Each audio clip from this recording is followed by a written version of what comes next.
This is a tutorial on how to edit your picture in Photoshop and how to take out the background so it's clear or white. The first task in editing your picture is to go find your picture, go down to the little Windows icon in the left corner of your screen and go on to Computer. Click on Computer under that icon. When you click on there, go to the left and find the public server. And then way down at the bottom there'll be a folder that says Susan Lindgren. Open that folder. Then go to the appropriate classroom. That's where we're storing your pictures. We're going to go to the Farrell folder here. Here's a picture of Jason. So now you know where to find your picture. What we want to do is open them up in Photoshop. So what we first want to do is go to the top right of our screen and hit that X button so we can exit out of the window. Come down and find out where your Adobe and Creative Design are. And it might be a little bit different on each computer. It's not placed in the same spot. But it will look something like this. It will have an S folder that's blue and something that's right behind it. So all you got to do is double click on that, open that up, and then you have a whole bunch of options, but what we're going to go to is the one that's second to last, and that's Adobe Photoshop and the 64-bit one. You have to make sure it's 64 bits. Double click on that and it'll open up for you. And now you have all these tools and different things open for you, but what you want to start doing is to get to that photo. What you want to do is come up to the top left and click File and then Open. And now remember which photo that was yours, and then double click on it to open it, and there we go. We have a photo of ourselves. Don't we look nice? Yes, we do. Alright, now we have our picture here, but we want to crop out or layer mask out the green background. And that's pretty simple to do. But first what we have to do is to unlock our background. If you look over to where it says layers on the right side in that right column of your workspace, it says layers, and right down here is your background layer, which is fine, but if you see right here, it's locked. So it's an easy way to actually unlock it. All you have to do is double click on where it says background, and it will actually pull up and it says new layer. All you're going to do, all this really means is that you are unlocking your background. So you can name it whatever you want. I usually like to go with background still because I want to know it's still my background. And so once you have that, you can come over and click OK because you don't need to fix anything else. Keep everything else the same, just rename it. And now it doesn't have the lock on it anymore. So now you can manipulate it or change it in any way you want to change it. But right now we want to get rid of that green background. So what we can do is come over to the left side where that column is, and 1, 2, 3, 4 down is the quick selection tool. It's a paintbrush that looks like it has a little bit of marching ants around it or dotted circle around it. So that's quick selection tool. All we want you to do is click on it, and now you have a brush to quickly select the things that you want to select. However, if you feel like your brush is too big or too small, you can fix the size of it with the brackets, which are next to the P on the keyboard. So the left bracket will make it smaller, and the right bracket will make it larger. But I like mine right around here, which makes it easy to select. So what you're going to want to do is start at the top of your head. Don't usually start at the bottom because, you know, usually a hand sways or moves a little too hard. So moving at the top and moving bottom is a little bit easier. So what you want to do is left click and then just start pulling down. And as you can see, there will be marching ants, which look like dotted lines that are keep moving around where you're selecting. And so all you have to do is quickly, as you can see, is quickly selecting the parts that I want to be selected. And let's see, we're almost done here. But then let's just say I accidentally take a little too much in and I don't want that green background selected. It's okay, you don't have to restart or do anything like that. What you can do is hold the Alt key, which is towards the bottom of your keyboard, and you'll notice that your brush has now turned from a plus to a minus. So go out to where you messed up, if you did mess up, and just start dragging it back in. As you can see, it's subtracting the spot that you do not want on your quick selection tool. And Photoshop is being smart for me right now by deciding where I want to be selected. And now we got something that we want. We have something quickly selected, as we can see within our margin ants. And now we're going to want to create a layer mask. Now what a layer mask does, it doesn't get rid of your background.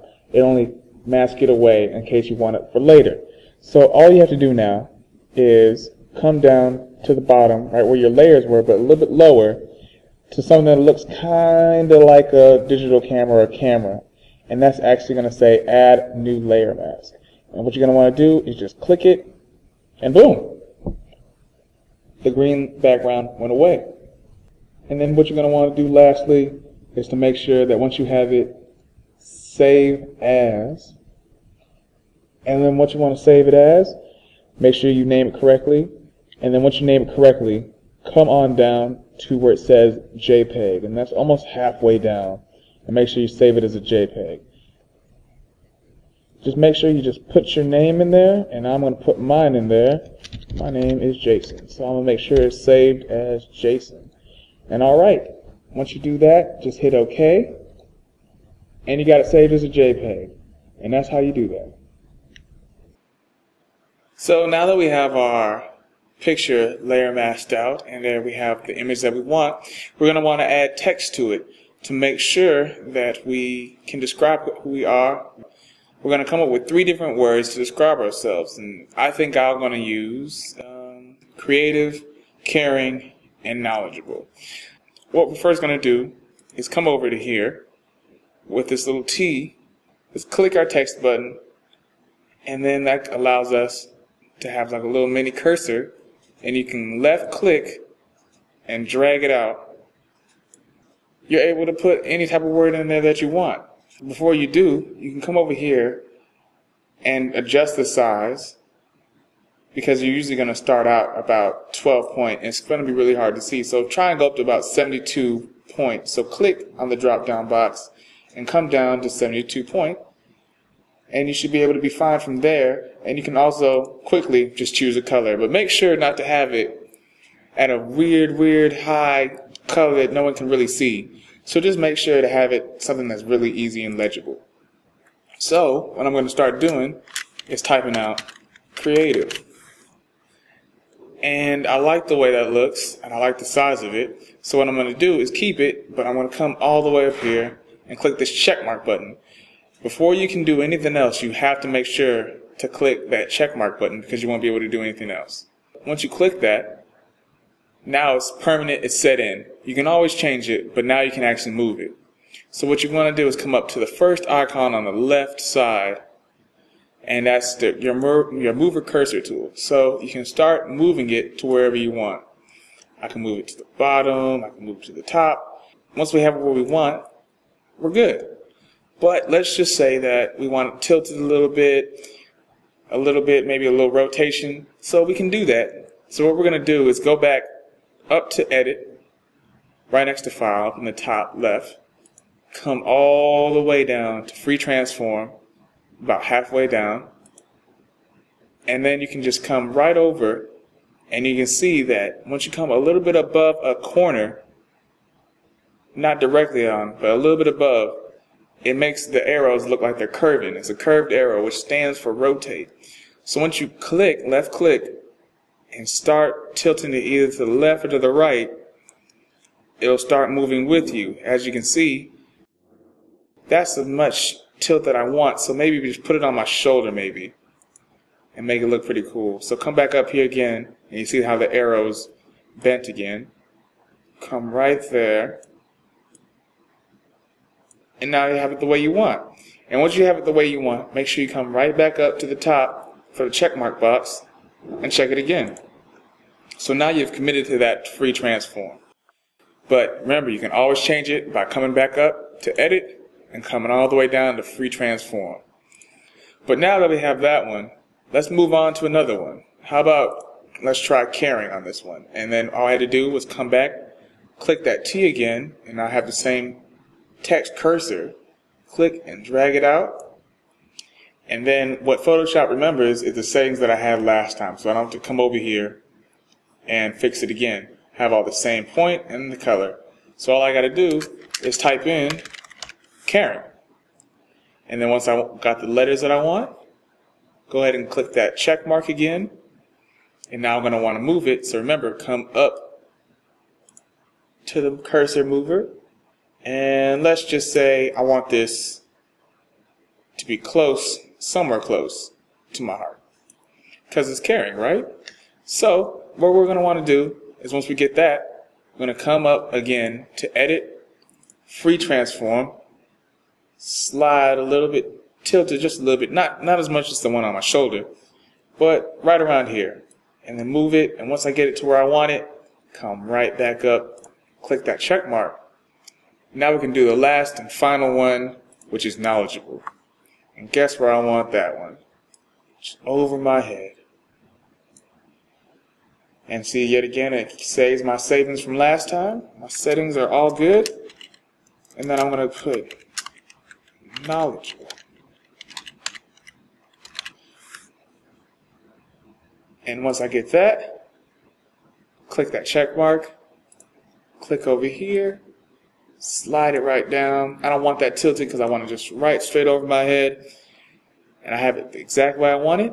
And now you got what you want. So now, once you've done that, make sure you come over here and then go File, Save As, and make sure to keep it as a JPEG.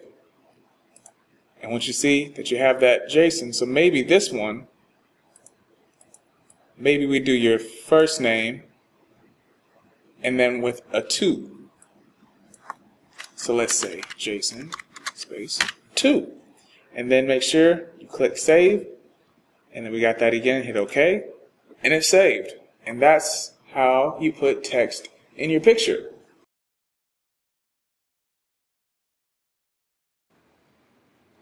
Alright, now that we've actually finished our work, we want to view our work and make sure it's everything that we wanted it to be.